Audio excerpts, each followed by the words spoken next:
Okay, welcome to today's lesson. And what I'm going to show is two different ways to highlight the front of the hairline. So we can do it two different ways here, well, according to my demo. This side was done with baby lights, they're fine and blended. And then this side was done with a foliage. So you can see that it's a bit more, it's brighter on the ends, but a bit more depth at the root. Okay, so this is the side with the foliage. And then this is the side that we used blended baby lights. Okay, so you see how it's just a little bit more uniform on this side, and it's kind of a very similar color throughout from the top to the bottom.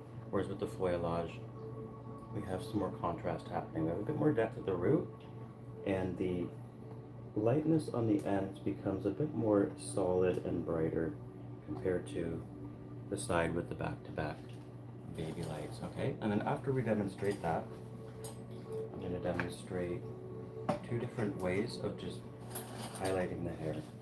So I'm going to demonstrate baby lights, which is what you're seeing on this side, which is going to give you this effect. Let me just show you it at the hairline there.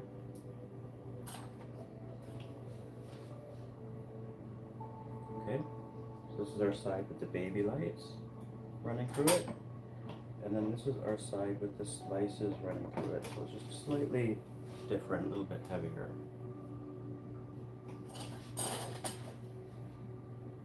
Okay, so I'll be demonstrating those two methods of highlighting, as well as how we're gonna do the front. So with this side, you're seeing blended baby lights.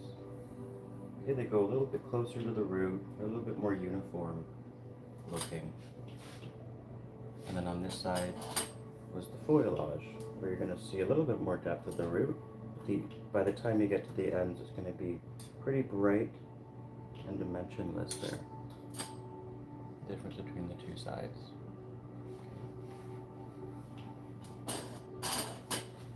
So I do have to take a couple minutes just to rip some foil, so just bear with me.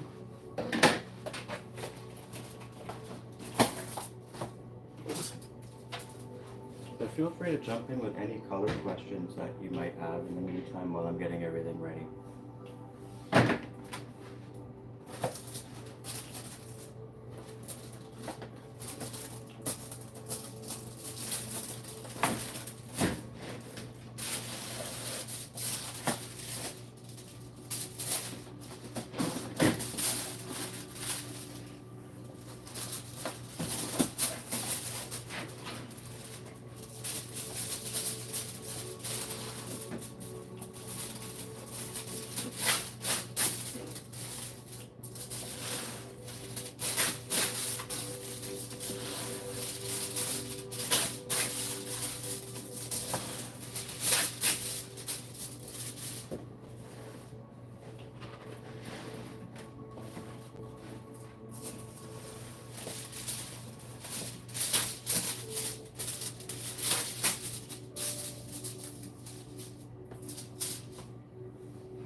So what color lasts like the quickest or the shortest in hair is what you're asking? What's gonna last, like what's gonna wash out quickly, if that's what you mean? Because there are colors that are, depending on what you want to go, but there are quite a bit of temporary colors that exist. Things that you can spray on, like there's like things like Fanciful. It's a really old product. It's like a liquid that you put in the hair and dry, and usually you can do shades that go darker and it will wash right out. But there's also spray colors as well that are almost like a spray paint that you can use for hair, and those wash right out. So those are things that wash out right away, that aren't going to like last at all, or if it's like kind of makeup, it washes off. Same idea as those like root application. That's more like a mascara, so those wash out. Then the next step is your direct dyes, like things like Manic Panic, Pulp Riot, Arctic Fox, and then those will last like several washes, like maybe like a month's worth of washes or so, depending on how porous the hair is that it goes on top of. Okay, So those would be like your temporary colors.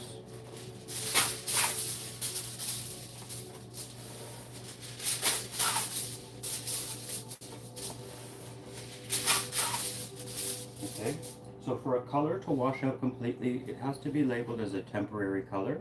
If you read a label and it says semi-permanent, just as a warning, it has the word permanent in it, and it means that it still generally is a permanent color, even if it says semi, because there's usually a developer in it that will alter your natural color slightly, give you a slight root line. So semi-permanent does not always mean it's gonna like be temporary and wash out. Most cases there's gonna be some sort of permanence that you'll see as the hair grows. Definitely with demi-permanent, okay? If you ever see the term demi-permanent, that 100% means it is a permanent. What's this do? Swipe.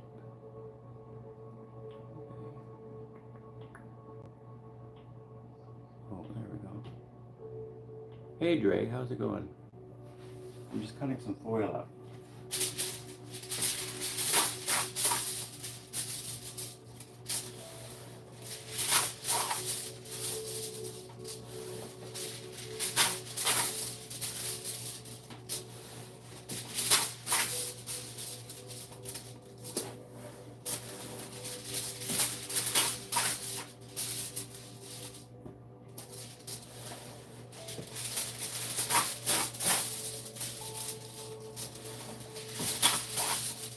Maybe I'll put some music that's a bit more upbeat on. I have like some meditation stuff happening.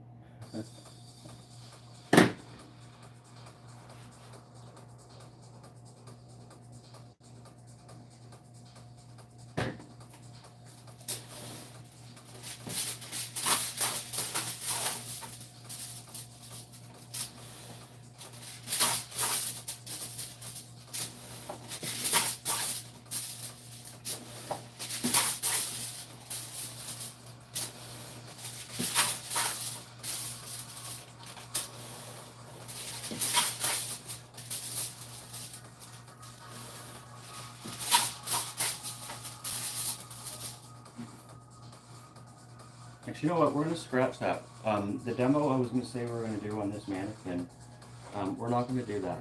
I just realized that there was another demo I wanted to show. It just popped into my head right now. Sorry about that. Can Wella Plat?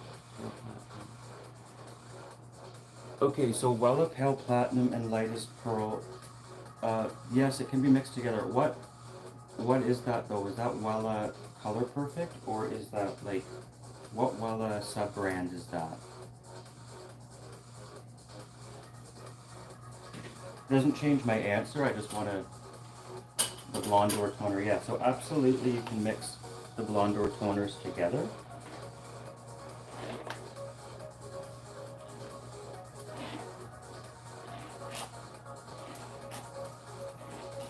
In fact, when we mixing toners together is pretty common because it's not always a straight shot when we're toning the hair. Sometimes like the underlying pigment for the shade you want isn't lifted quite as much, so sometimes you have to put maybe a quarter tube of the darker toner in or whatever. So mixing toners absolutely is something you can do.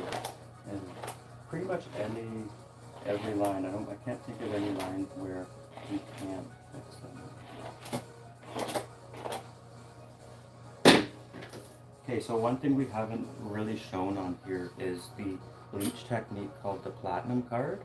And I'm not going to be using real bleach, but I'm going to just demonstrate some sections of doing a platinum card. And I'm going to talk about the benefits of why you would ever foil each section back to back when applying the lightener. Okay? And most of the times if I'm going to do a platinum card, it's because I'm going to be dealing with maybe different levels of lightness in the hair, and I want to even it out because that gives me the opportunity to apply different volumes of developer as I apply the lightener throughout the hair. And this mannequin gives me a good opportunity to demonstrate that just because she's previously been bleached on the ends, so I can kind of show how it would look to paint those root lines out.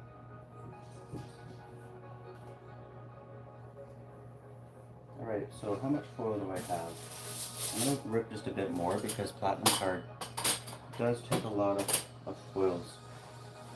I've seen colorists use like a plastic wrap, almost like a saran wrap, to do this technique as well. I've never attempted using that type of a product to do it, so I'm not going to demonstrate it that way. Eventually I might try what it's like to do this technique with the plastic. I can imagine it would be like a little bit more lightweight for the client as well, having the plastic wrap instead of the heavier foil.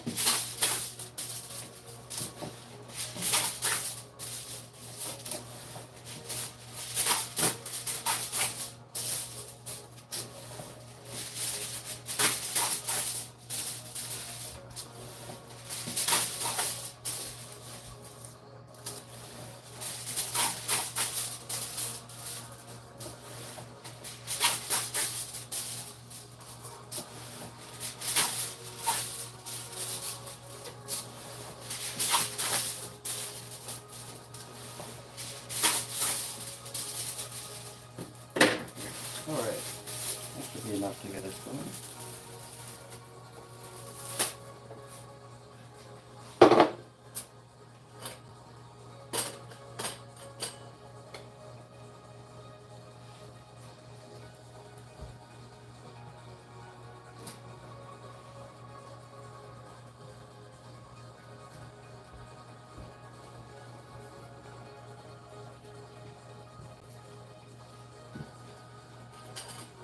Okay, so let me just get some product ready.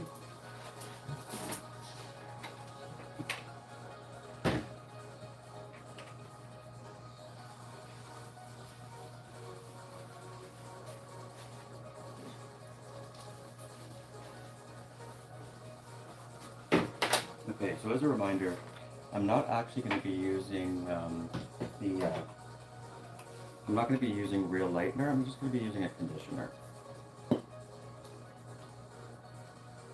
I'll put a little bit of pigment in it just so you can see like where I'm working. This is just to show the placement.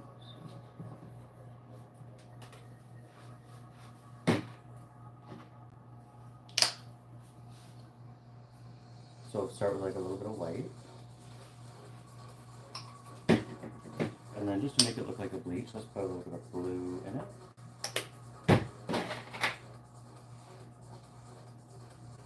So that little bit of paint mixed in with the conditioner just makes it so it will show up on camera, and also thickens it up a little bit too. It makes it kind of look and behave a bit more like a lightener.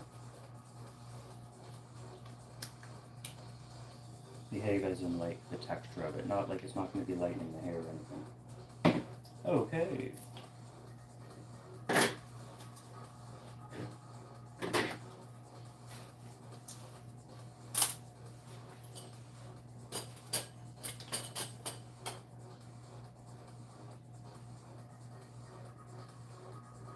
Let's do the front hairline first.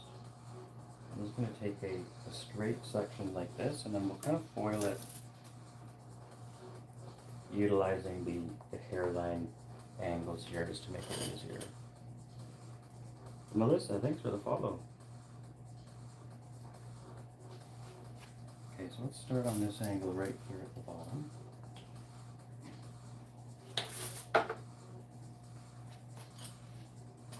Angle here that way.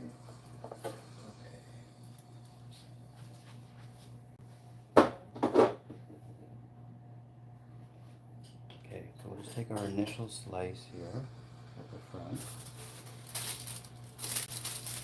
Place up our foil.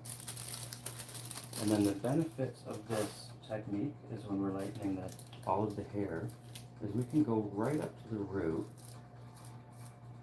with our lightener right off the bat. So we don't have to let any lightener sit off of the warm zone. We can just paint it right to where we need it. Okay? And then what we can do after that is place a foil on top and then just keep going with this.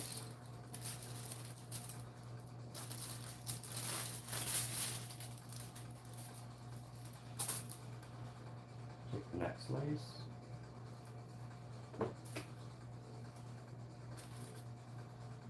now you already have a surface to paint because of that foil that you've laid on top.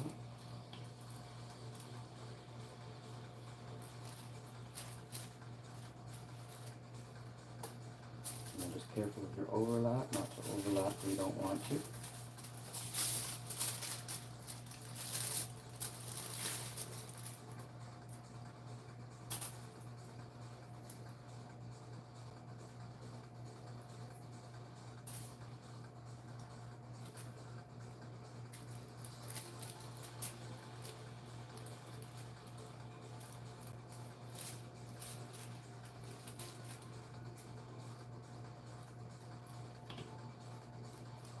So notice that I'm still taking fine sections, that they're less than 1/4 of an inch.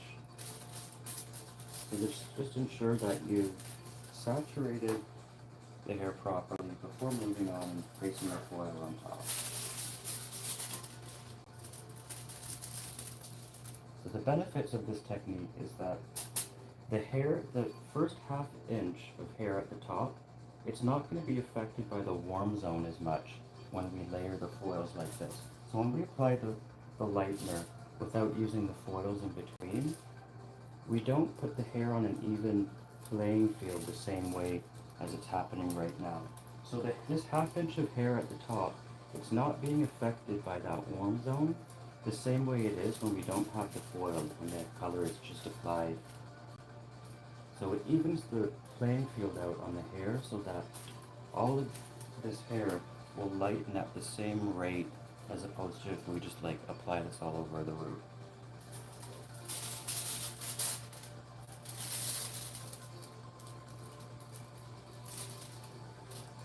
Another nice thing about this method, let's just break that out, is that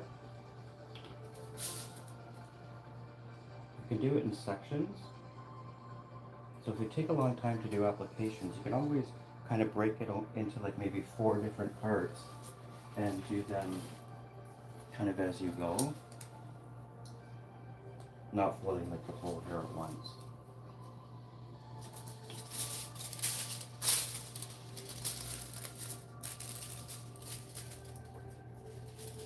And then another nice thing about it is that you have better access to whatever root line you're working with. You see how with each section I can see where I need to paint the lightener down to a lot easier than if I was just doing an all over color and kind of freehanding it everywhere. This keeps things a lot more in control, and you're going to keep more of an even temperature with your lightener as it's processing.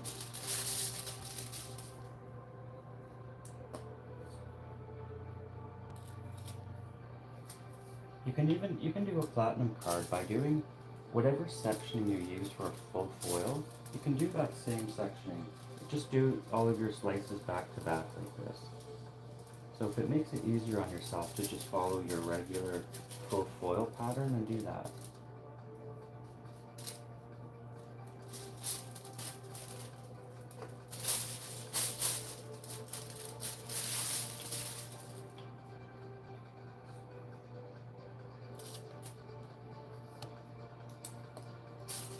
It's also key to keep your section sizes, like your slices, consistent. So whatever sizes you do your slices that you're comfortable with, try to keep it that size throughout. That way that will also help with an even result with your lightning.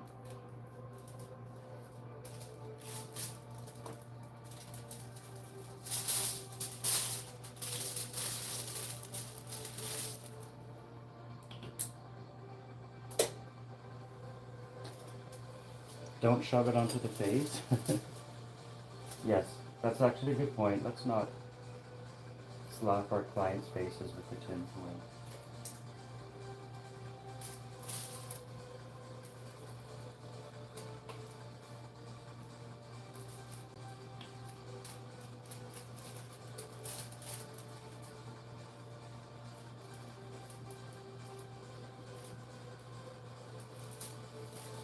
Okay.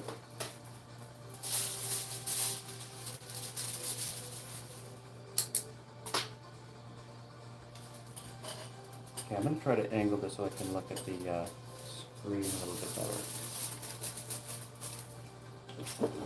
So I guarantee that the client can still breathe. Let's just move her over so you can see her. Okay, she can definitely still breathe.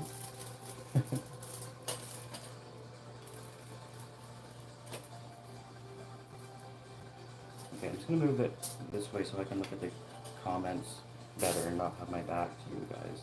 So hopefully you guys can still see what I'm doing here at this angle.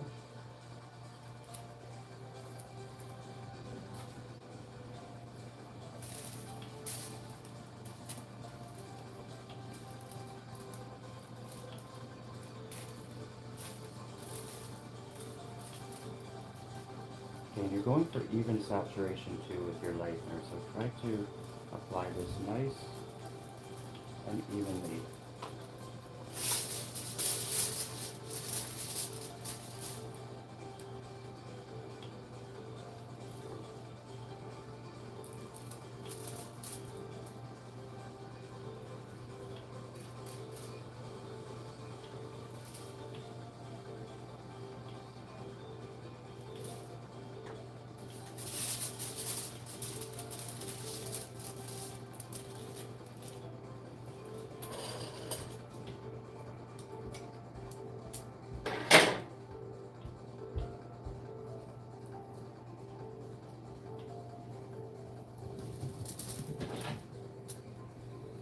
Okay, so now I'm going to approach the top part of this section just by following the hairline angle right here into the back of the section, like that.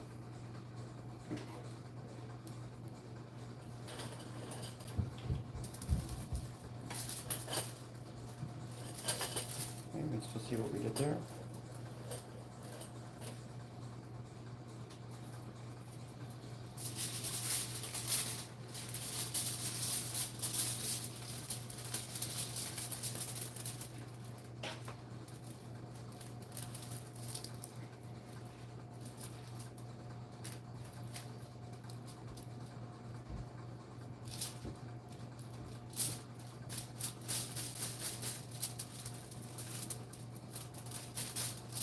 The nice benefit of this technique is I can easily stop where I need to, so I'm not overlapping any of the lightener where I don't need to.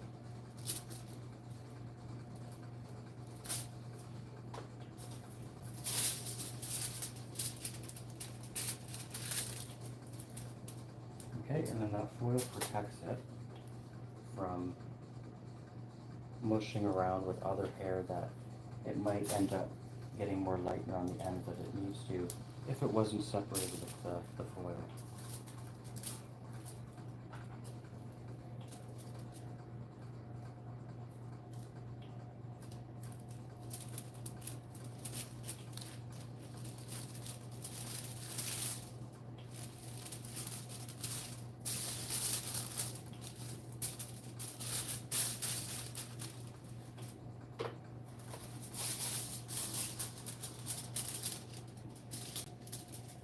Beautiful, and Gigi, thank you for the follow.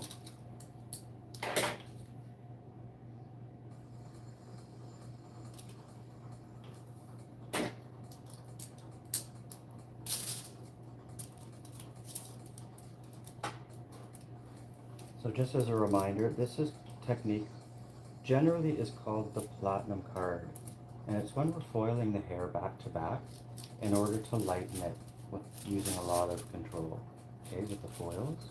So some of the main benefits of this is that we don't have to worry about long root lines when we're doing the platinum card. So you know how normally when we're doing a bleach retouch, we want to keep it off that ½ inch of the warm zone? Well, when we foil it back to back like this, we actually don't have to worry about that the same way. Putting it in foils back to back like this evens out that playing field between your ½ inch of the warm zone here and then your cool zone. So when we foil it back to back, it evens out that lightening, so it's going to lighten at the same rate as opposed to how it lightens when we don't put foil in between, and then you're affected by that warm zone, meaning that first ½ inch of hair will lighten faster than the mid shaft. But when we do this, the heat gets distributed a lot more even.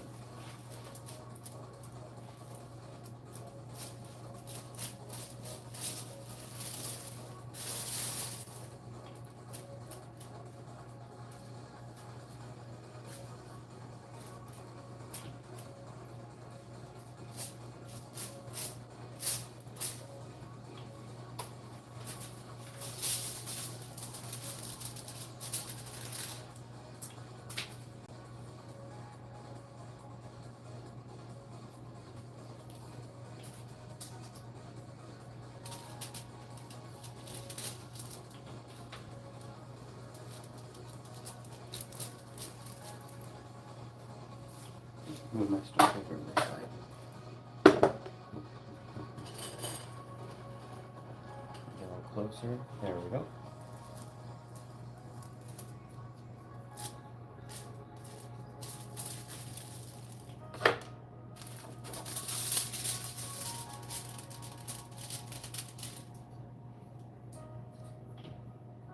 Okay, just got a few more foils on this side, and we'll move over to the other side.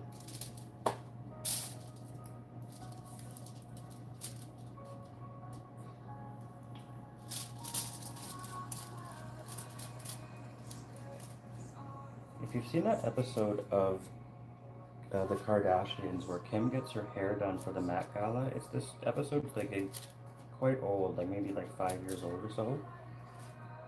And her colorist, I believe, even comes to her house and foils her hair back to back. This is similar to that technique. The only difference is that I don't spend as much time folding the hair into packages. I just lay them on top and go. It's a lot faster. Whereas I noticed that when the way he does it is, I believe he folds each slice into a package, but that adds like double the amount of time to your application.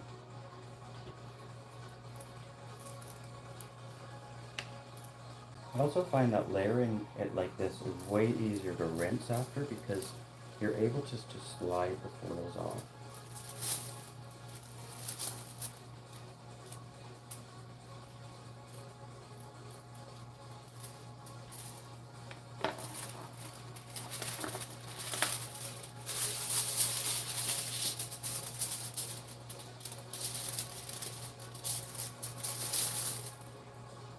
Okay, so that side's done.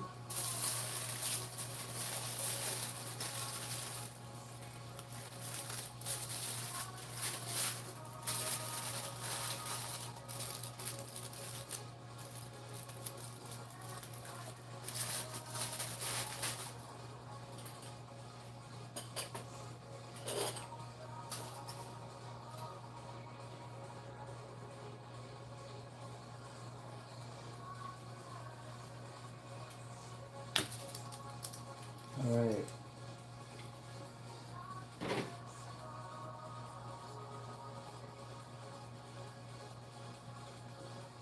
Where is, like, how do I change? Where's the,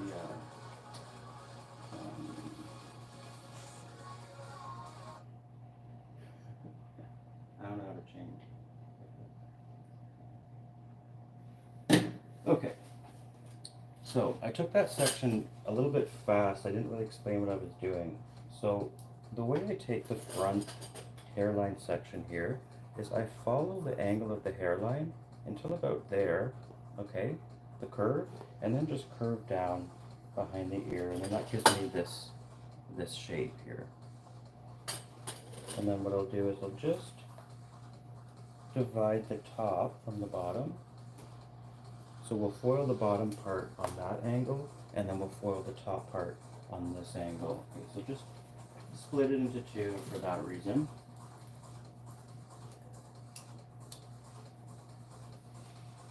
It's also how I did on the other side.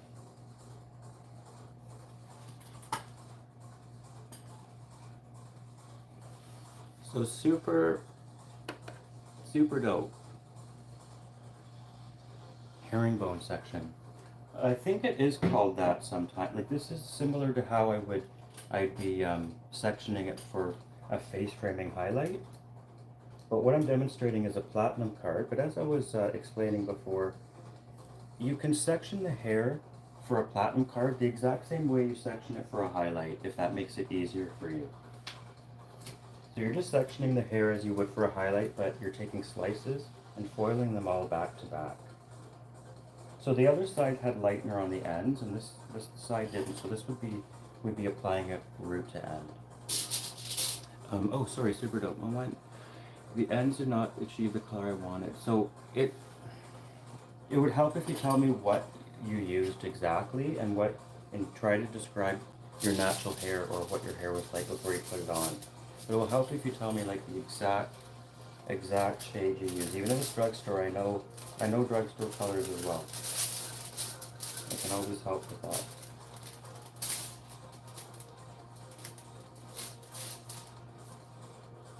It's also important, notice that my brush, I leave the section a little bit. What I'm doing is I'm collecting little hairs that you see outside, or that they're part of your section but sticking up. Just make sure you touch them with your brush so that they fall into the section.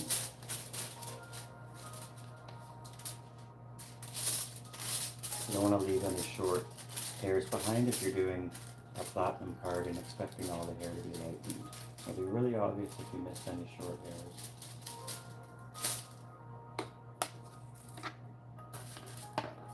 So Kim Kardashian's colors, what he did was he folded every foil that he did. So if I was doing it that way, then I would have to go here and fold it. Like, it does look nice and tidy this way, but look how much time it adds. I would have already been halfway through my next foil had I not folded it. If you're worried about slippage around the hairline, you could always just fold maybe your first couple at the hairline.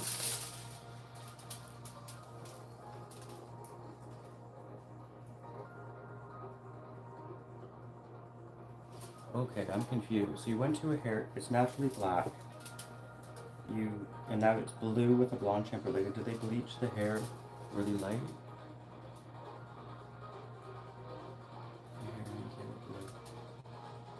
And it was honey blonde. It sounds like she might have, or the colorist might have overtoned it, and that's why it went blue. So it was pretty orange under it, and then overtoned it, and it went blue. Probably it was overtoned. I'm gonna bet it was because the hair was probably overtoned. You might have lifted really orange, and they might have panicked and overtoned it on you. But I'm not sure. I really have to see it to know.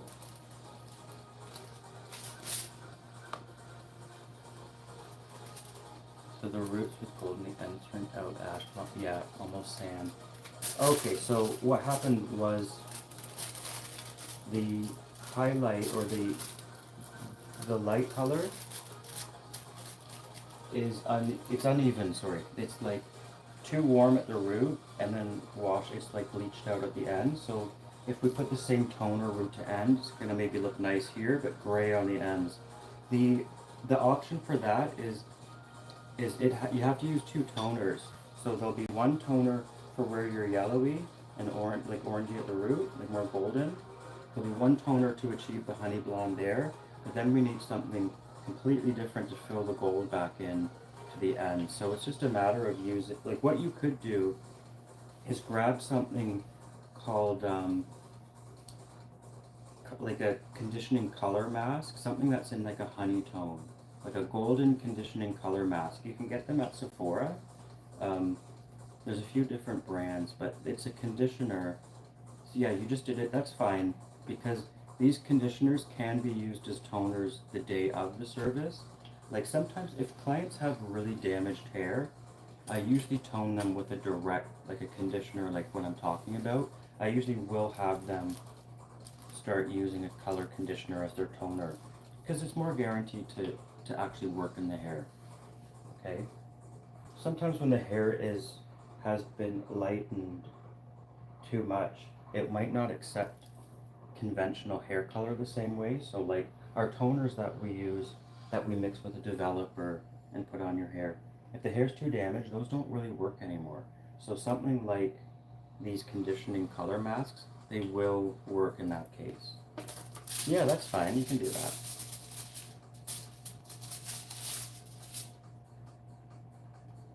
What volume? So Lane, you can use a 10 volumes completely acceptable to use when you're darkening the hair, especially if the hair's not too thick. Like if 20 volume is it's the average developer that we use to develop permanent color, and it works in pretty much in every case. But when we're coloring the hair black, we sometimes don't need all of that peroxide to develop the pigment. So 10 volume is more than enough if the hair is average texture or fine, especially if it's fine. If your hair's really fine, 10 volume is what you should be using for most colors anyway. Like if you have ultra fine hair. Alright, I forgot we're not folding them anymore. We're just layering them.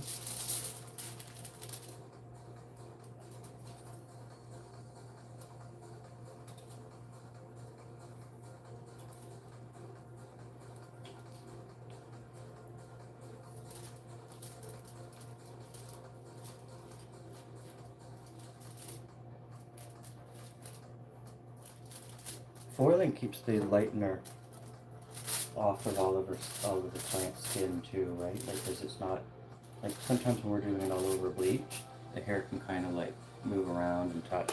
But where this method, things stay a little cleaner.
Hey, Stephanie, is that what I'm reading?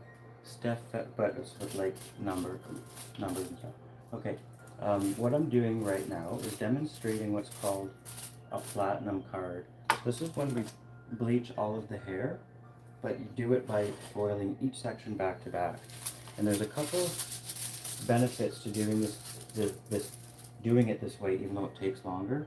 And that's one of them is that we can achieve a more even lightening result because of the fact that all of the hair is being put into foils, and what that does is it evens out the rate that the hair will lighten.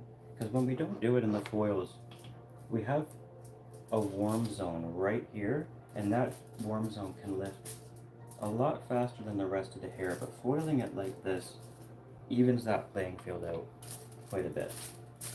It also gives you the opportunity to apply the lightener strategically on the hair if there's previous highlights. So like taking these fine sections, if there was a bunch of highlights on these ends, I could like leave them out and not bleach them.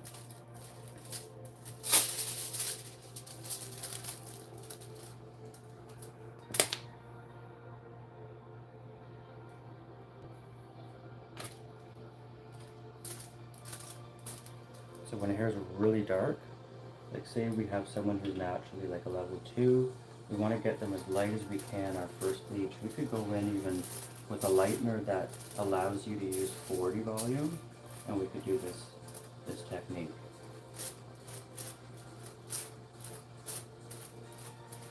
Because usually 40 volume, we just don't really want it on the scalp, but with this technique you can lessen the effect of the lightener by applying it this way. Lessen the effect of the lightener on the scalp, I should say.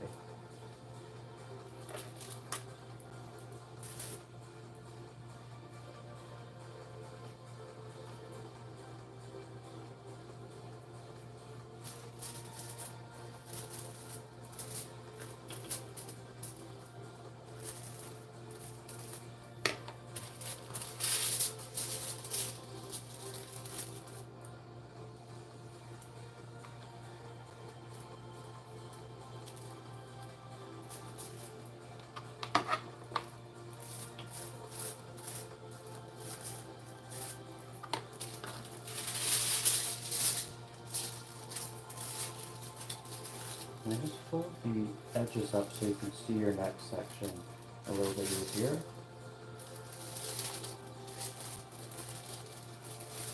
Flip over there.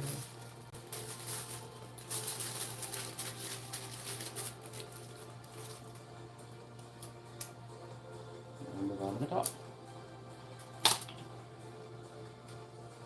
So you put it in your story. Okay, so I just have to, yeah, just let me know and I'll go watch it. Okay, so now we're up to the top of this section. I'm just going to take a slice following the angle of the hairline, but also part of it goes back into this section here. See how I just followed the angle of my hairline into the back of that section.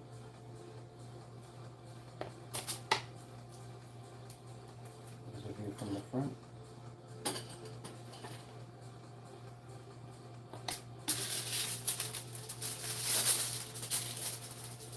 Kane Corso Crew, thank you for the follow.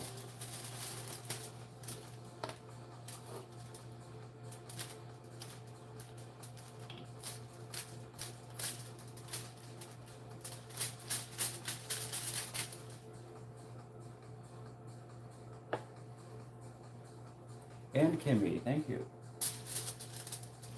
I appreciate it.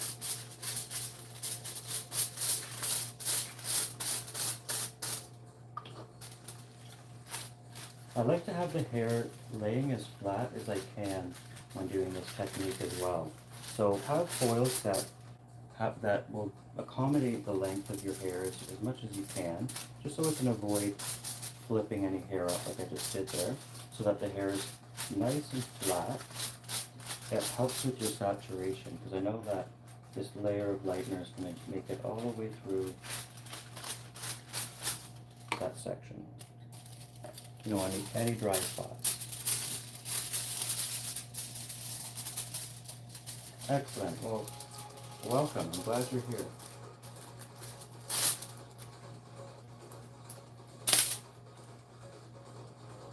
Okay, take another slice back to back.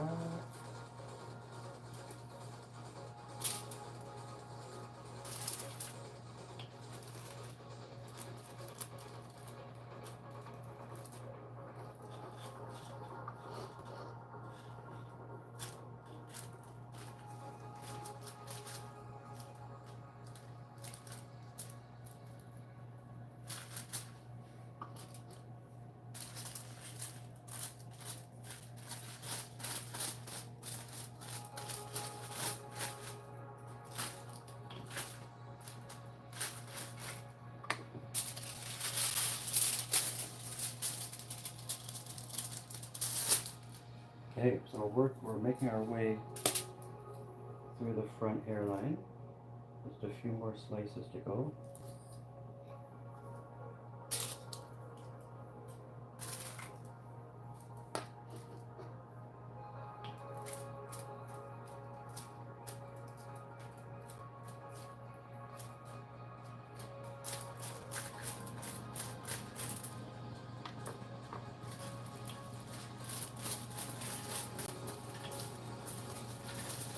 As a reminder, keep your color questions coming as well if you have any. You can always answer any questions as we're going here. Turn my music down. Do I always use Olaplex? So at my salon, I use something a little bit different, but it's the same concept. And I don't always use it because it does add quite a bit of cost to the service, so it's still optional for the client whether they want to spend that extra $50–$60 on it. But I do recommend it sometimes. Like if I feel the client really needs that added protection, then I'll recommend it. And a lot of the times they will say yes to it.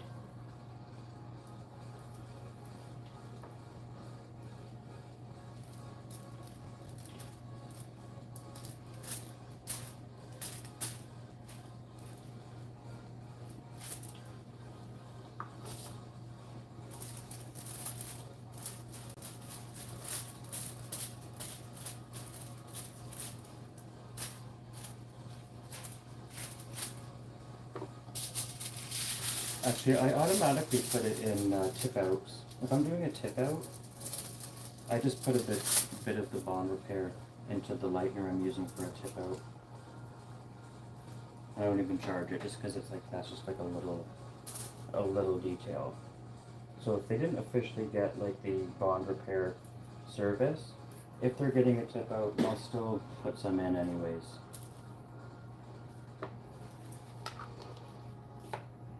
So tip out is when we're applying lightener to the ends of the hair that have already been lightened, but we want to lighten them further.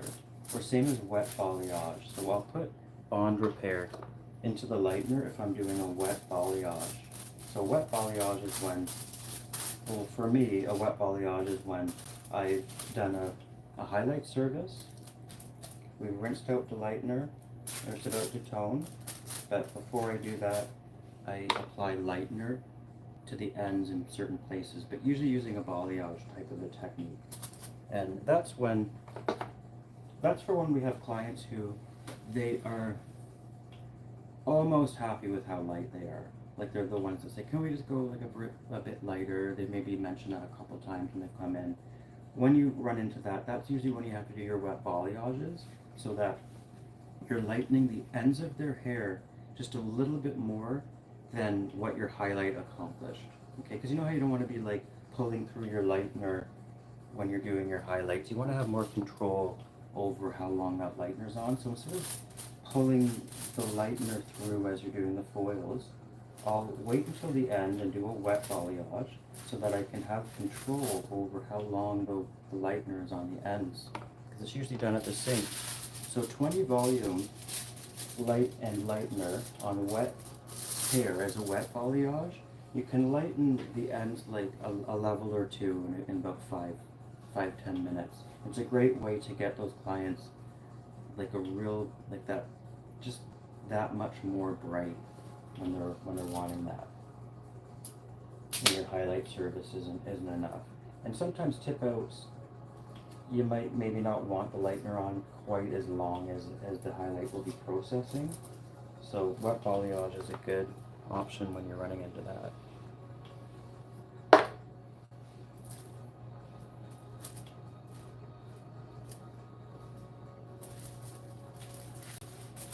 And so don't forget about your wet balayage technique. It's great for those clients.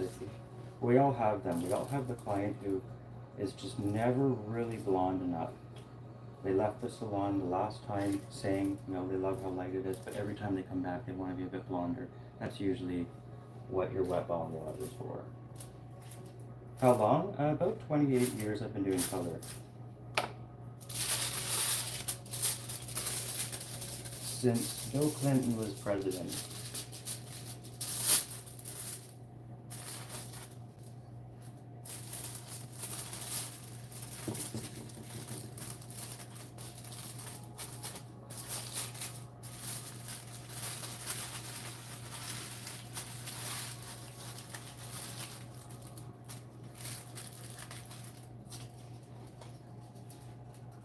Okay, so we have the front of the hair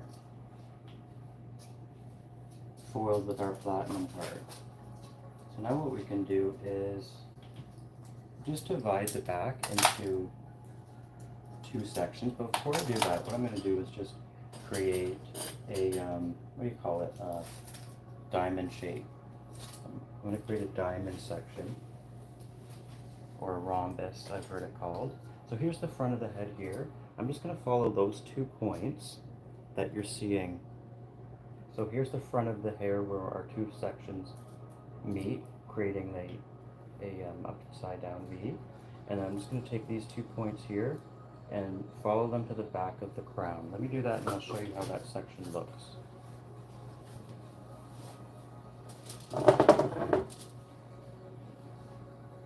So just this point and this point, I'm going to have them meet just a little bit below the crown.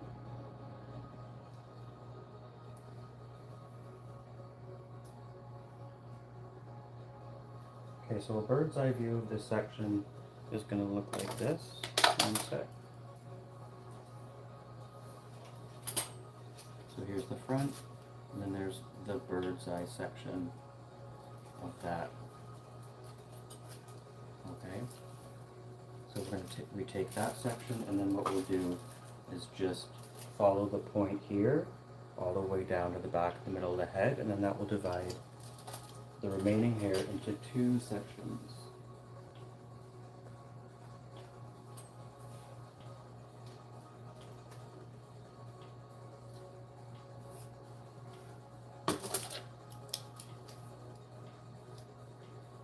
Okay, so now that I have these 2 sections carved out, actually I'm going to even that out a little bit. This one on the left is a little heavy, so let's just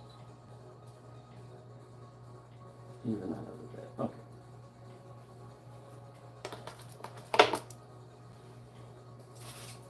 So now what we're going to do for the remainder of the platinum card is just travel up horizontally until we just slightly progress to it diagonal back until we get to this section, and we'll just follow that section utilizing one angle all the way to the front.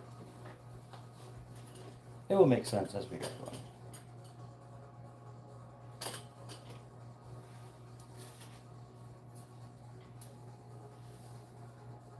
Another in the business 30 years plus. Excellent. Welcome, Gregory. Well, I haven't been 30 years plus, but I'm approaching there. A couple more years. In 2027, I think will be 30 years. Or 2026, next year. I'm 29 years now, I forgot. We had a new year.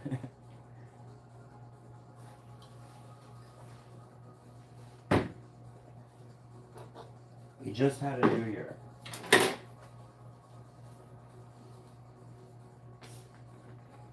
Yeah, I was only 1 year old when I started. No, I'm just kidding. I seriously got into training when I was only like 15 years old. I was still in high school. Look, the very first time I colored my hair, I was about 8 years old. I actually have no memory of not being like obsessed with hair color. That's how long it's been. Like I was a little child when I didn't know I wanted to be a hair colorist, but I knew that I was fascinated by hair color. And like a lot of things, it will start with ourselves. I had a ginger child, so I had there was a lot of discussion by strangers about my hair color. I noticed when I was younger. Like everywhere I go, people go, "Oh, your hair color, it's so beautiful. Where did you get it?" I always thought that was such a weird question. Would I ever work with celebrities? I have. Yeah, I already have.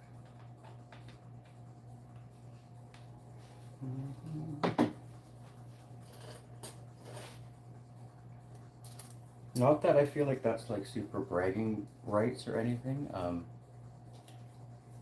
Stuff like that doesn't really matter too much to me whose hair I'm coloring. What did I just add in? What did I just add in? Oh, this is conditioner, so this isn't a lightener. It looks like I'm kind of using a mock lightener here, just so I can go through the motions of what this technique looks like. But today we're not using a real lightener. I don't always use color on the mannequins because I'd have to buy a new mannequin every day if I was always using color on the mannequins.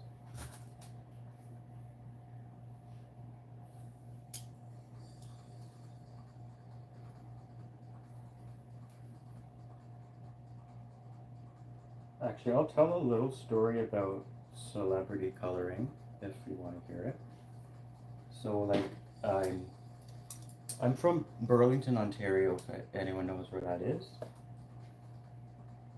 So the salon that I work at right now is actually the salon I started at, but I haven't worked there the whole time. I was out of the area for a bit.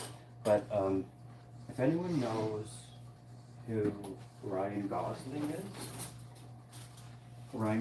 he's an actor also from Canada, and if you know, he's from Burlington, and well, he's not from Burlington, he's from Cornwall, but he moved to Burlington when he was about 12. And another fun fact, so him and I were both raised Mormon. So it's a small community. So in Burlington, if you're a Mormon, you're going to know the other Mormons, which are like, I don't know, less than 100 people. So actually, I'm not good with numbers. It could be more, it could be less than that, I don't know. But as far as like kids, because we were kids, like I was a kid back then, this is mid 90s. There was only like a dozen of us, kind of like preteen, teens. So it was kind of close knit.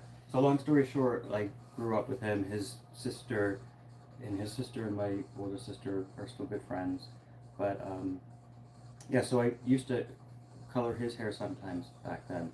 And one time he came in, and this is when he was kind of like really, like there was a time, like when I first knew him, he wasn't overly famous yet. He'd only done Mickey Mouse Club. So at this time, he was really on the rise. I would say that this would be like maybe 2000, 99 or 2000. And he came in and he was like, he wanted his hair colored darker for a movie audition. And that movie, he ended up, like, I didn't color his hair for the movie, but the color I made him is like, that was his hair in the movie. I'm trying to think what it was called. He makes that, was it Murder by Numbers? Is that a movie he was in, Murder by Numbers? And if his hair was a dark brown in that, that was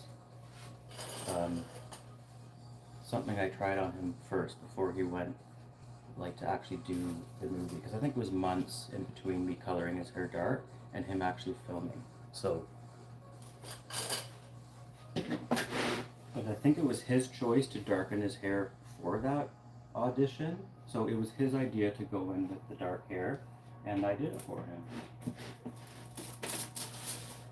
So it would have been the year that movie came out. I could be completely wrong if it was 2099. It would be whatever year that movie came out. And another story, when he was with Rachel McAdams, this would have been 2005. I was there for Christmas. We used to all get together for Christmas, and he was there with Rachel. It was just like a small group of us. And I have a note written down somewhere. I think it might be in my closet, but she wrote down a bunch of stuff to do in LA, because we were talking about I was going to LA in like a month, and she wrote, it's her and Ryan's writing, and you can see like the difference. Hers is like nice and cursive, his is like a guy all scratchy.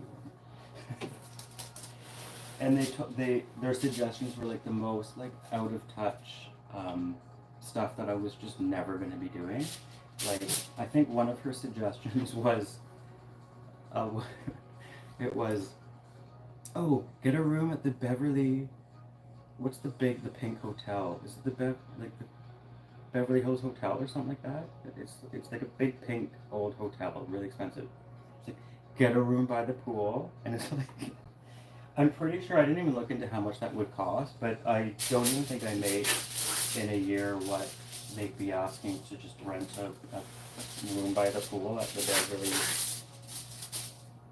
Hills Hotel. I think that's what it's called, Beverly Hills Hotel. Anyways.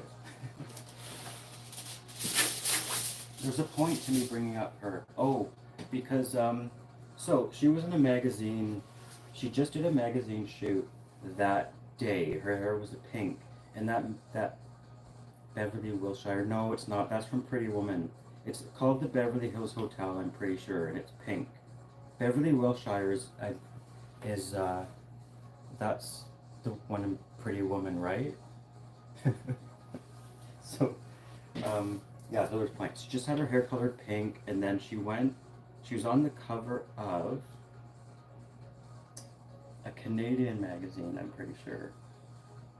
Chatelaine, yeah, and she had the pink hair.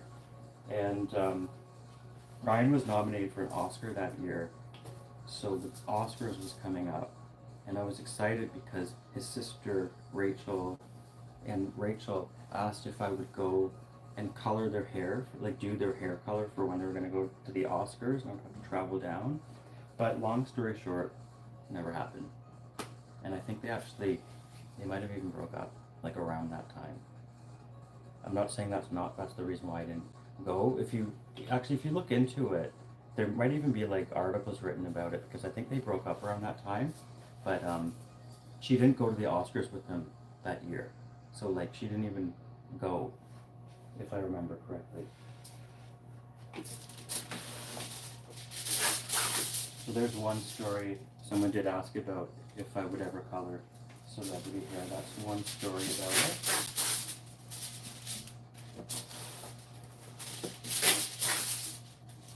I made his mom a blonde for the first time. His mom has naturally dark brown hair, and she tried out blonde around like I think around 2000. It was when like Britney Spears was big. I remember. You love the young Mormons. Did I travel like they? No, that's called a mission, and no, I was out of the church when I was young. Like, so usually you do a mission when you're around 19 years old. I was out of the church around 15, 16. I kind of already knew that it wasn't for me. That's one reason why I'm a little glad that, no, I'm actually very glad that I got into the industry as young as I did, because it got me away from a cult, basically. Like, if you know much about Mormonism, there actually is, like, I wouldn't say this before, but now it's how I feel, but it is a cult. Let's be real. So what I like about how I got in the industry at the age that I did is that it was able to get me away from that way of thinking and open up my mind and see that the world is a lot bigger than what that, cult mind was teaching me. So it was good for my mental health in the long term, believe it or not. Yes, usually I'm not a fan of like getting into an adult space when you're too young. It's, what are you saying there? We have a lot to come to. Oh, for the Mormons? It's not easy for them, yeah. Yeah. Yeah, especially if you're not conforming to the ideal Mormon, which is straight, married with lots of kids, you're gonna have a hard time, especially as a teenager. There's a lot of, if you look up the statistics for this is a sad statistic, but if you look up the statistics for, self-harm to completion in Utah, where the Mormons are, it's ridiculously higher in that state that teenagers unalive themselves. Anyways, enough about that. So platinum card, we're starting at the back here. The benefits of the platinum card is we're going to get a lot more even lightening when we're utilizing the foil. Okay, so we don't have to worry as much about that warm zone at the top that normally we have to worry about. So normally when we're doing a bleach application on roots this long, we'd be leaving it off of this area first. But when we're doing the platinum card, we don't have to worry about that. We can just put it where we need it and then set our foil on top to keep the separation. And when I'm doing this technique, I don't fold the foils, I just layer them. It goes a lot faster if you do it like this.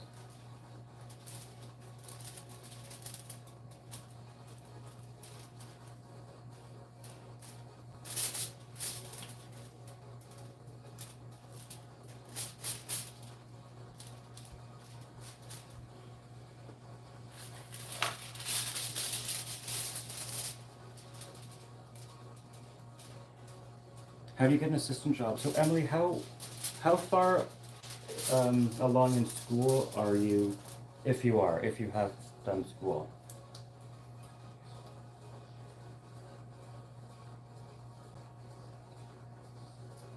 And What's the size of the area that you live? Like, are you in a big city?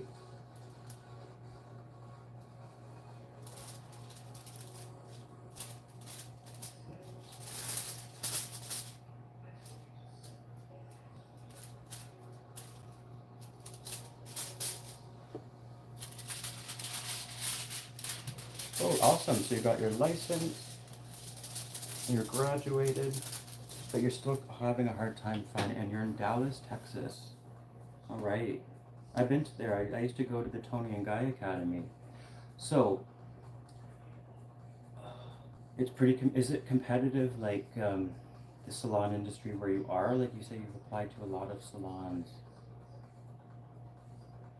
Because one secret, most salons, they want people who already have, it's a catch-22, but like even with assistants, they want assistants who they can rely on to do any service, if that makes sense. Like they want people who are able to confidently do services, even if they're looking for an assistant. I know it sounds, I thought it was only my salon that did it until I worked at other places, but no, they kind of really want you to be doing clients as quick as possible, earn that revenue. So, seeing that, I always recommend, if you're in the position you're in, to try to look for a big established salon, like something that has been around for a long time. Usually a salon like that is a bit more confident to carry junior staff, if that makes sense, because it is expensive. I didn't realize this when I was a junior, but it for a salon to have an assistant, it does cost them quite a bit of money. So they want to try to make sure that they're able to earn money as well. Yeah. So, and it's sometimes hard to find a salon that has an apprenticeship program. That's why the government, I know in Canada, the government steps in and they will pay half the wage for an apprenticeship at a salon that's willing like to take them on. So maybe look at larger salons that are more established because they have a lot more experience hiring junior staff. It's not really the best idea to go to someone who maybe they're busy and established themselves, but they've only owned a salon for a couple of years.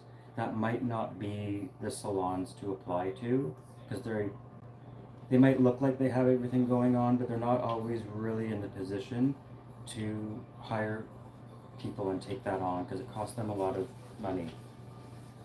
Like money that they have to put out, really, they can't cut corners.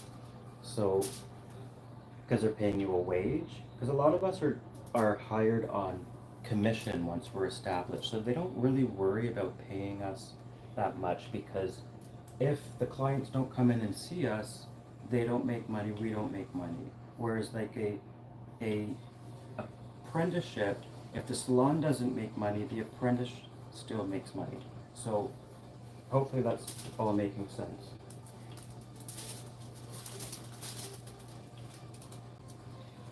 I used to think there was a lot of like money to go around in the industry, but it's not as much as you'd think.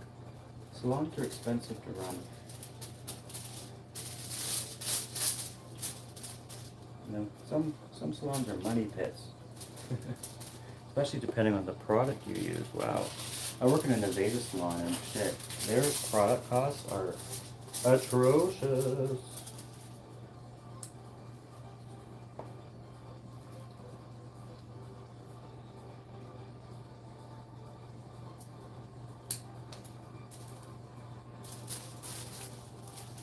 How's our angle? Can you see what I'm doing here? Okay.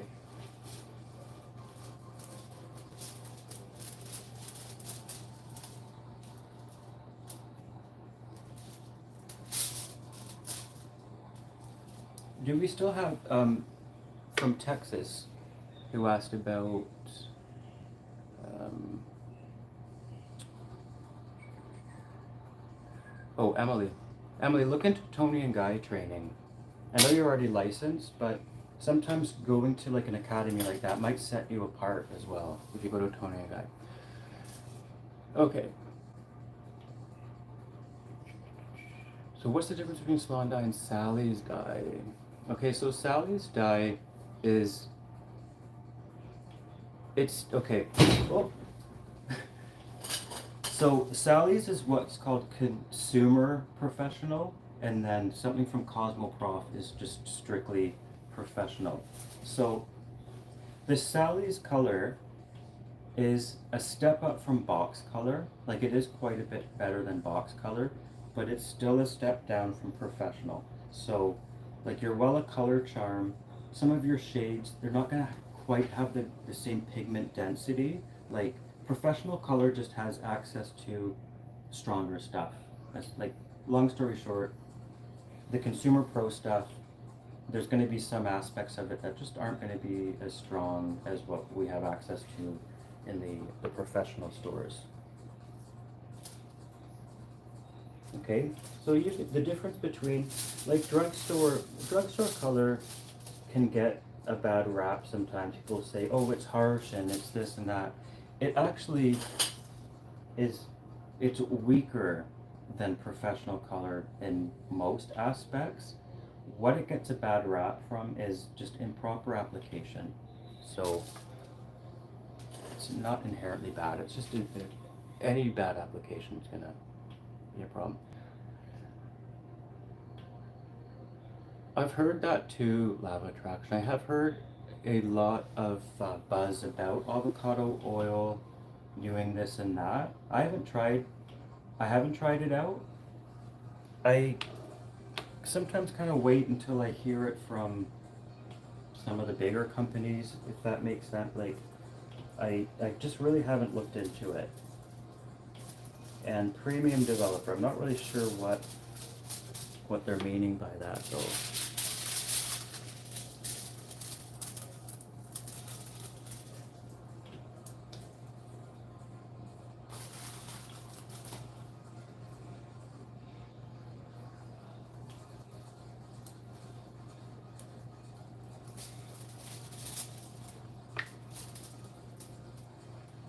Okay, well, I'm gonna look into it then. So it's you, they're adding like a certain amount of the oil to the developer, and I wonder what it's doing though. Like, is it just like better on the hair? I wonder what they mean by making it premium.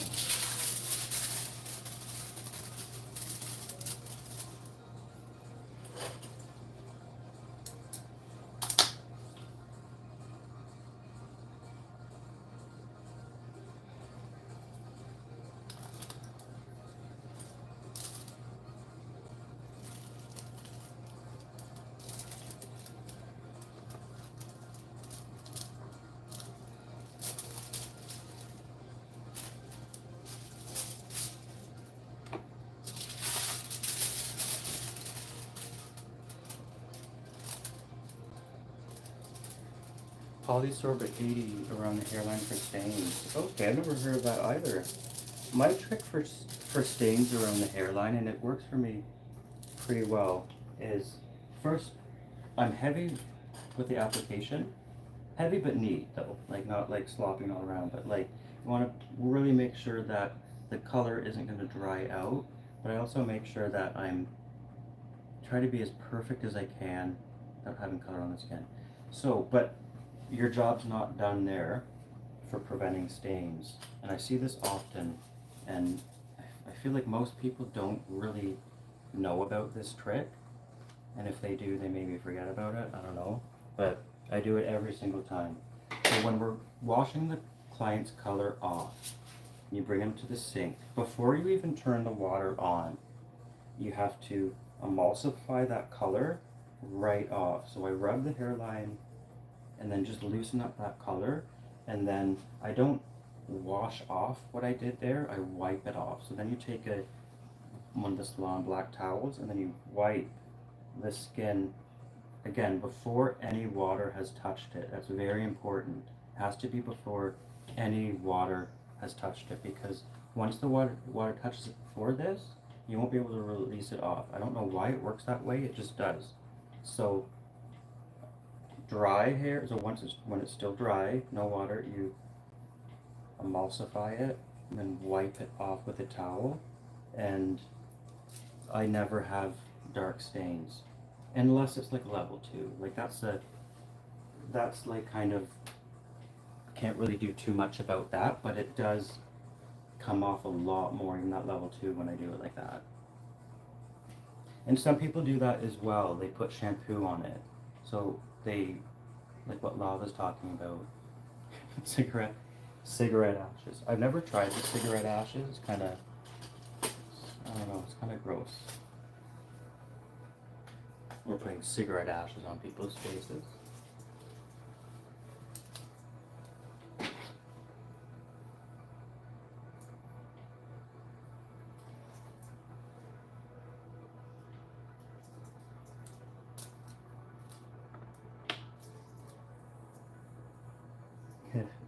Back when they had ashtrays in the chairs, yeah. In the hairdryer chairs, little ashtray beside it.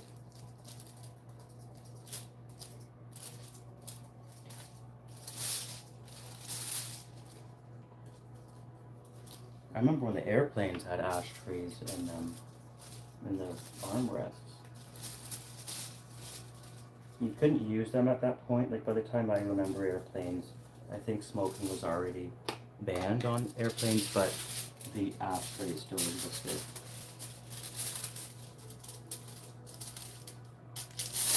I do remember smoking in restaurants though. You go to the restaurant and they ask you when you get up there, smoking or not? And it didn't matter because every restaurant smelled like smoke anyways.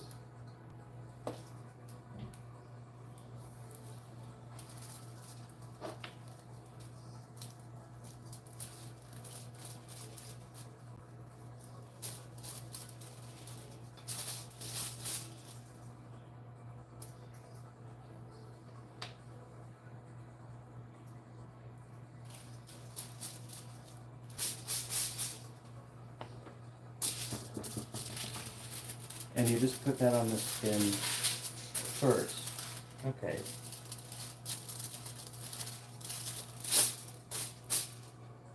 My only problem with barrier cream, and the reason why I don't really use it, is because I don't get any color on the skin where we're applying the barrier cream anyway, so to me it's pointless because the color is not touching the area we're trying to not stain. I'm just neat with my application and don't allow color to be on the skin. So to me I don't really see a point in putting barrier cream on because it's not protecting from any, like I'm not, you know what I'm trying to say? So with emulsifying it off, all that, that's how I keep anything from staining. It's all in the application and removing it. Because another thing barrier cream can do is creep up into the hair that you're trying to color and then add a barrier to it. Hey Jackson, how are you doing? Hope you're doing good too.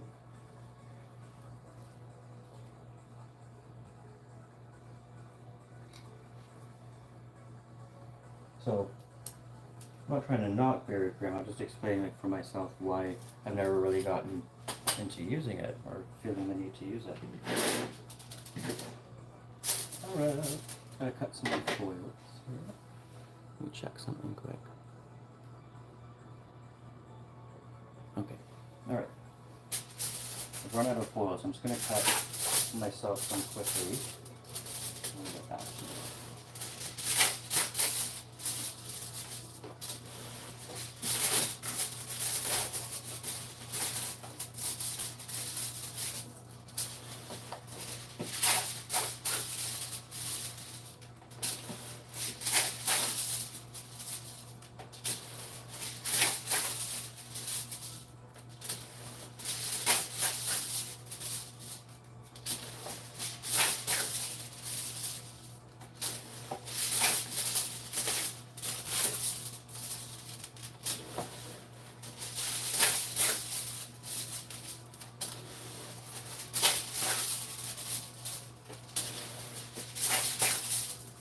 But where do you get that ingredient you were talking about?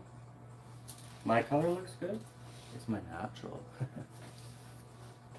It's my natural hair color. I made it myself. Actually, I was explaining earlier that that's part of the reason I got into the industry was the constant attention I was getting on my own hair color when I was a little kid made me kind of hyper aware of hair color and that people paid attention to it. So when I was 8 years old, I bleached my hair so it wouldn't be red anymore. Not that that worked. Okay, so you grab it off Amazon.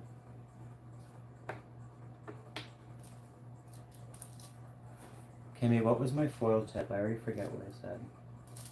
What was the great foil tip?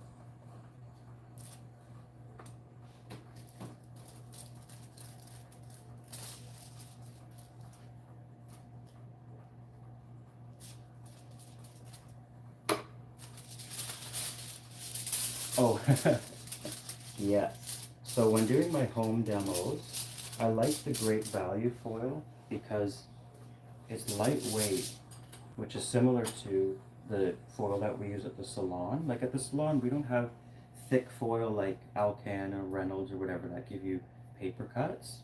So this stuff's a little thinner. It kind of reminds me more of like salon grade foil. Doesn't give you the same paper cuts or foil cuts, and easier to rip, and it's cheap. Like it didn't cost much for this big box of it.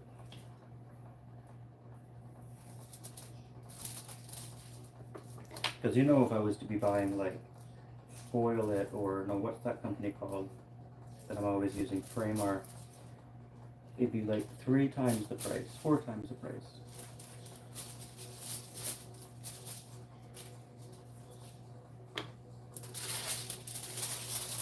Very cost effective.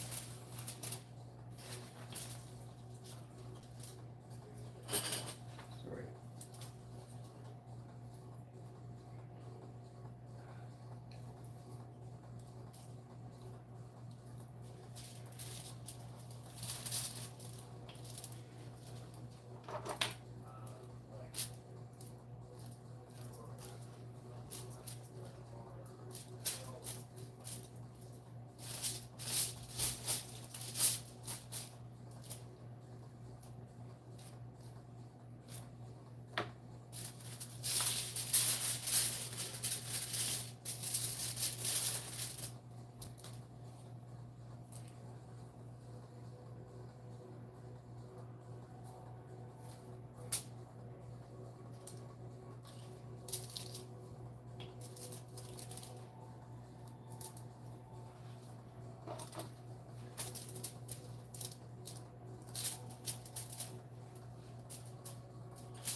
Hey Lone Wolf, I'm doing pretty good.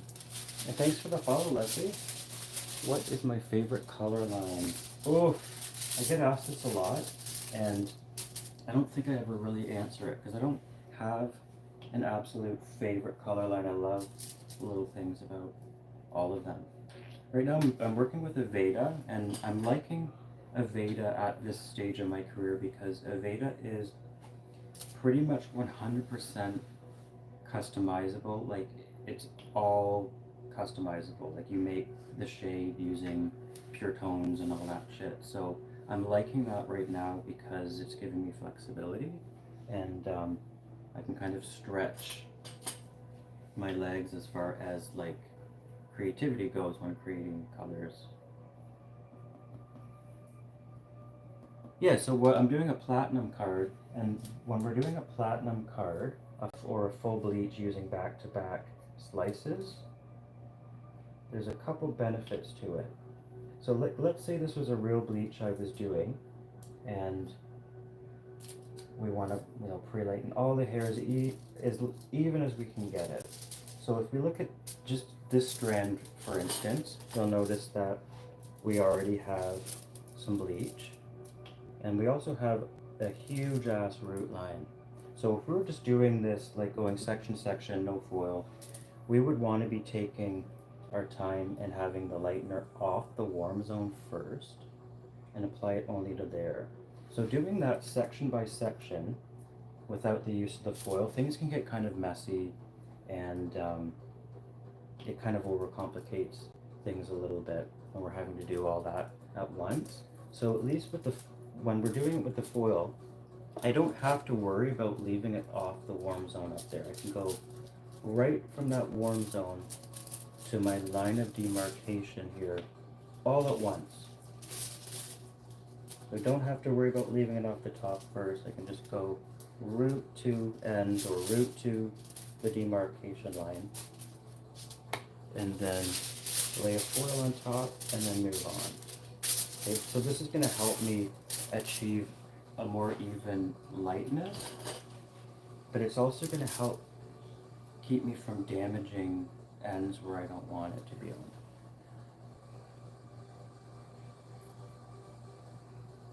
Yeah, so it could come out uneven and patchy. It would come out lighter at the root.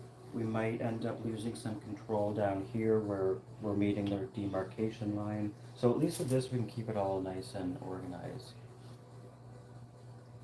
And yeah, it would get heavy for the client, but usually blondes will go through anything to get their blonde hair. What's my favorite toner line?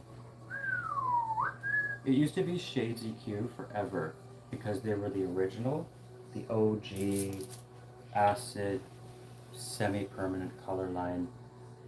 They've been around since the 60s. Okay, so they know what they're doing, Shades EQ. So is it still my favorite? Again, like I don't have favorites because they all have like I like Oligo Pro right now. It's a Canadian line, but most of my work is being done with Aveda color, so that's kind of what I'm focused on right now. It doesn't mean it's my favorite, but it's what I'm more focused on at work. So right now I'm actually creating a line of toners and lowlights from the Aveda Vivid line. So the Aveda Vivids is, does anyone in here work with Aveda? The Aveda Vivids, it's a line of, I think there is 6 shades. That's just primaries, like cyan, magenta, yellow, red, blue, and then gray, but also clear. Okay, so 7 things to work with. So if you work with paint or like art or anything like that, you'll know that like those 6 or 7 colors, that's all you need to create pretty much every single color. So even colors like it's not just like your cool fuchsias and your warm fuchsias, but even colors like a level 6 ash low light that you might need to use with that direct pigment. So that it's like, say you're working with hair that's quite damaged and you want to use a direct pigment so that you know that color is going to stay on that hair, but you're not always going for colors that are like crazy bright. Sometimes you just want ash blonde or ash brown. Yeah, they didn't have color. Yeah. Lizaid, thank you. I am streaming on YouTube right now. It's at a different orientation. So TikTok, I'm portrait. YouTube, I'm like that. But I'm actually streaming at the same time. Exciting. And also blonde, like some of our blonde toners. Oh, that's actually not a toner, that's a swatch. So this is what I tested my colors on. They go on top of the level 10. So this low light color that I showed you, that's how it comes out on top of hair even as light as this. Okay. Here's just like a nice kind of basic platinum toner that I did. It'll come out like this if it goes on top of this. Not platinum, sorry, vanilla.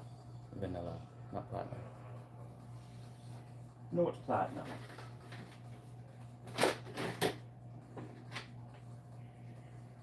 I like this color too, the green, pale green. All right, where were we? Oh yes, okay.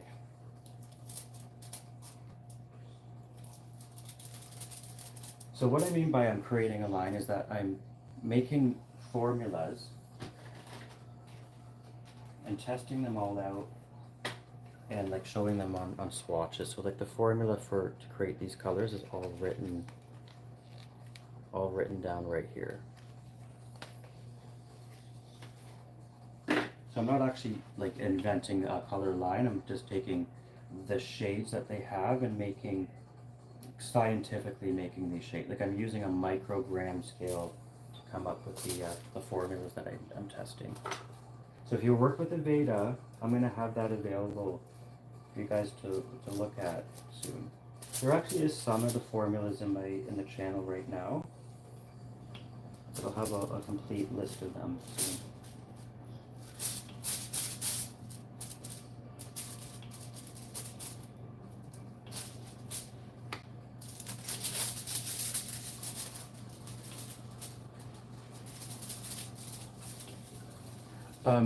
The color line, I'm making them for like just for myself to use. Anyone just want to take the guesswork out of using the Aveda Vibrance, okay? Because the Aveda Vibrance, they don't come in any pre-blended shades. You have to make them all.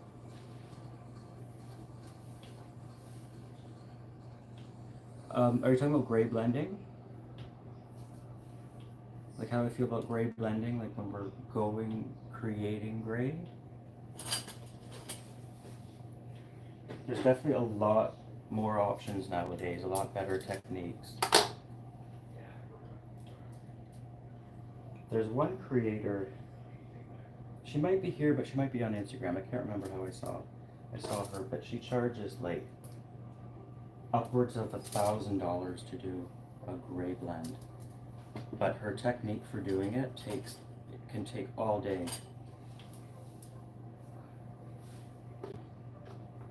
I think so. Yeah, Veda is for artists, but it wasn't always like that. I worked with Aveda when their color line was maybe not even 5 years old yet, and I had high hopes for it. But mind you, I was a young colorist at the time. I was just getting into the industry. I had really high hopes for this color line. Actually, the way I expected Aveda to work back then is exactly how it works now. So they fixed everything I hated about it. They've now fixed, and it's now morphed into what my original expectations of it when I first found out about them creating a line back in the day were like they've always kept to the same goal of having their colors completely customizable. It's just that back when it was a new color line, yes, it's always been customizable, but what you had available to customize and what you could create was really limited. It was really muddy, really inconsistent. The pure tones, like, I'm gonna say it again, like it's just mud. It was all mud. And now it's not.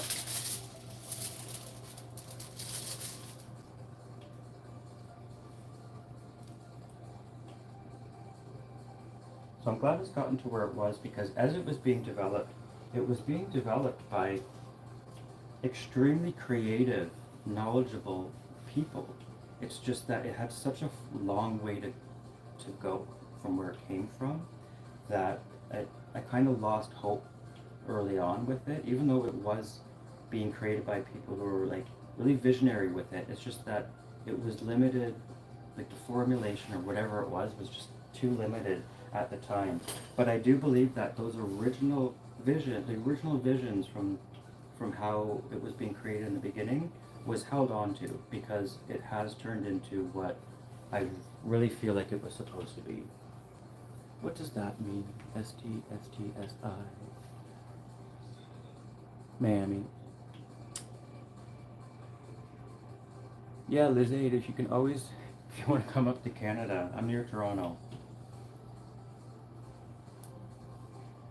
And my salon is actually pretty much always looking for young juniors.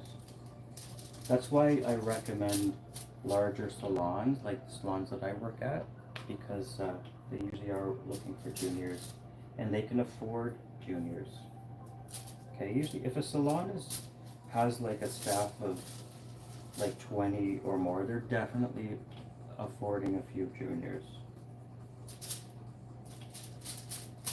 A salon of say like 2-3 staff might not be a good place to do an apprenticeship. Yeah, it took 30 years pretty much. Because that color line started, I think, in the early 90s. And, well, okay, maybe 25 years. So the color line has been, I'd say, the last 10 years it's been good. But I've only worked with it for the last 3 years though. Again, I was working with Davinus for a while. Davinus is a beautiful color line.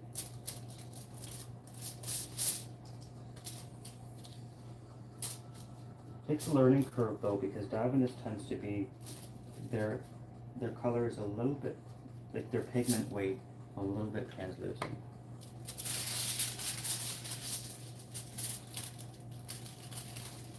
That means that some of their shades appear lighter than what you might be used to.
You're welcome, Kimmy. Kevda, hey, what's up? Your favorite is online. I'm your favorite? Oh, well, that's nice. We're doing a platinum card. I'm demonstrating foiling the hair back to back to achieve an even lightness. So we're foiling each slice of hair individually.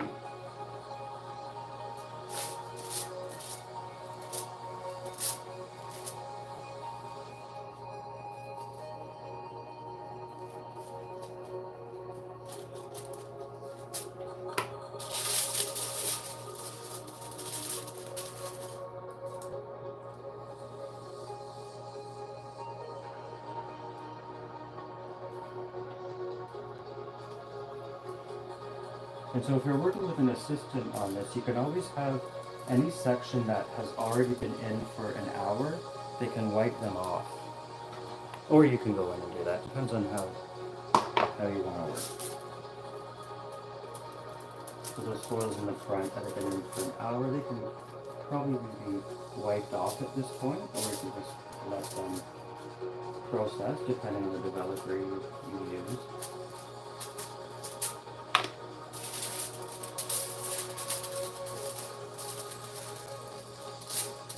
Alright. That would get us about, at this point we'd be over halfway done at this point, well over halfway. We'll just have the rhombus at the top, and then your left side here.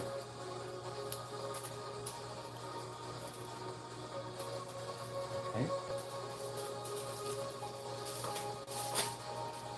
But if I'm going to keep going, I have to rip some more foil. But I think you're getting the hang of it, right? The platinum card. So I'm probably not going to finish the rest of it. But I'll show you how easy it is to remove. Like, if we were to have folded all of these individually, then you're not really able to do this and just take it all out at once, which is a lot easier than removing individual packets. Okay, so when it's done like this, you can just pull them out.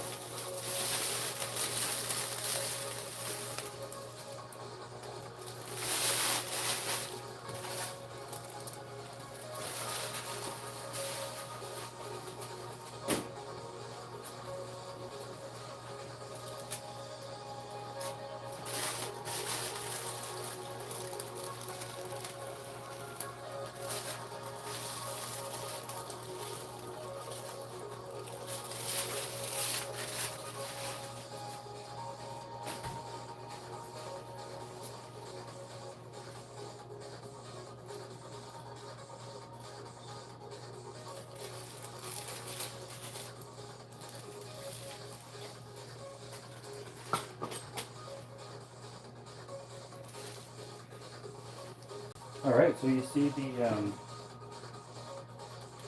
the foil's taken out now, and you can see the saturation being nice and even everywhere. Okay, so that's how the platinum card ends up looking. So rinse those out just before all the conditioner dries on the hair.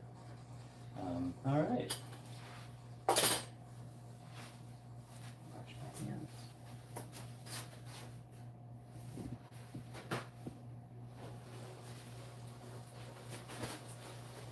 Alright, so what'd you think of the platinum card?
Alright, well, thanks everyone for joining.